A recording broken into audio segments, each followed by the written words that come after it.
எதிர்கட்சி தலைவர் திரு எடப்பாடி பழனிசாமி என்ன சொல்றாரு? அவர் இன்னைக்கு அவர் தெரியும் பாஜகவை தமிழ்நாட்டு மக்கள் நுழைய விட மாட்டாங்க, அதனால அதிமுகங்கிற போர்வையை போத்துக்கிட்டு இன்னைக்கு பாஜகவும் அதிமுகவும் கூட்டணி வச்சுக்கிட்டு மீண்டு வராங்க. நம்முடைய தலைவர் திரும்ப திரும்ப சொல்றாரு, இந்த சட்டமன்ற தேர்தல் டெல்லி அணி வெர்சஸ் தமிழ்நாடு அணி. இதுல நாம தமிழ்நாடு அணி டெல்லி அணியை வீழ்த்தி ஜெயிச்சு காட்டணும். செய்வோமா? தமிழ்நாடு எப்படியாவது டெல்லியில இருந்து மோடி கண்ட்ரோல் பண்ணணும்னு நினைக்கிறார். ரிமோட் கண்ட்ரோல் மூலமா எடப்பாடி பழனிசாமி மூலமா நாம மீண்டும் சொல்லுவோம், தமிழ்நாடு என்னைக்குமே டெல்லிக்கு அவுட் ஆஃப் கண்ட்ரோல் தான் அப்படிங்கறத இந்த தேர்தலில் நிரூபிச்சு காட்டுவோமா? உங்களை எல்லாம் அன்போடு கேட்கிறேன். போட்டோவா? சரி, நான் முதல்ல இருந்து வரேன், என்ன நடந்துன்னு சொல்றேன்.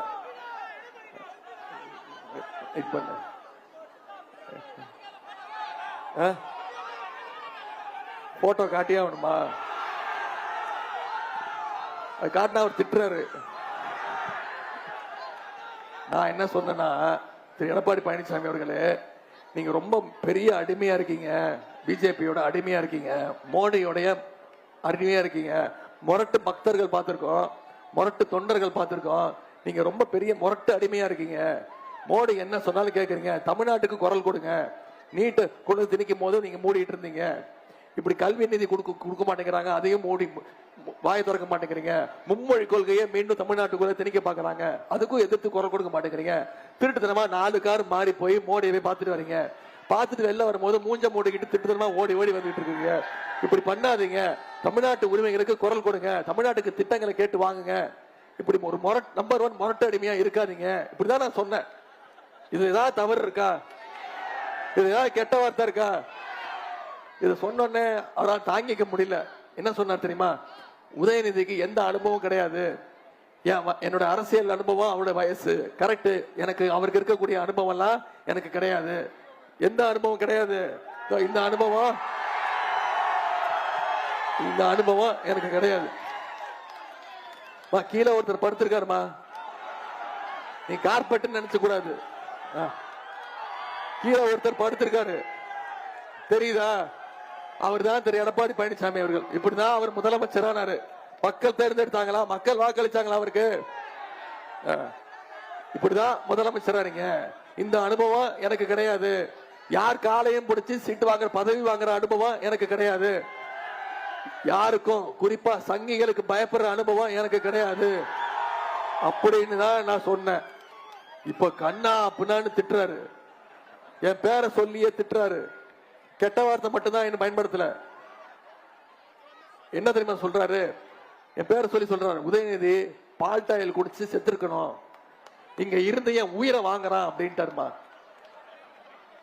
இப்படி இல்லாம திட்டுறது. இப்ப தொடர்ந்து சொல்றாரு, பால்டாயில் குடிச்சு செத்து போயிருக்கணும், உயிரை வாங்குறான் அப்படின்றாரு. இது வரைக்கும் பாதம் தாங்கி பழனிசாமியா இருந்தவர் இன்னைக்கு பால்டாயில் பழனிசாமியா மாறி இருக்கிறாரு. எல்லா கூட்டத்திலையும் போய் பால்டாயில் வித்துட்டு இருக்கிறாரு திரு எடப்பாடி பழனிசாமி அவர்களே.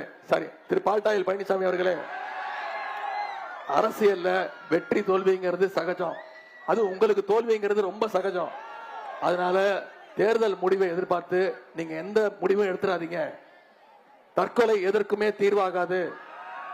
நீங்க நல்ல ஆயுளோட நல்ல உடல் நலத்தோட இன்னும் 100 ஆண்டுகள் அதிமுகவுடைய பொதுச் செயலரா நீங்க தான் இருக்கணும். எங்களுடைய முதலமைச்சர் திராவிட மாடல் 2.0 ஆட்சியில் செய்யற சாதனைகளை நீங்க இருந்து பார்க்கணும். எனவே அந்த அடிமை கூட்டத்திற்கு இந்த முறை ஒரு சரியான பாடத்தை கத்துக் கொடுக்க வேண்டிய நேரம் வர்ற சட்டமன்ற தேர்தல். செஞ்சு காட்டுவோமா?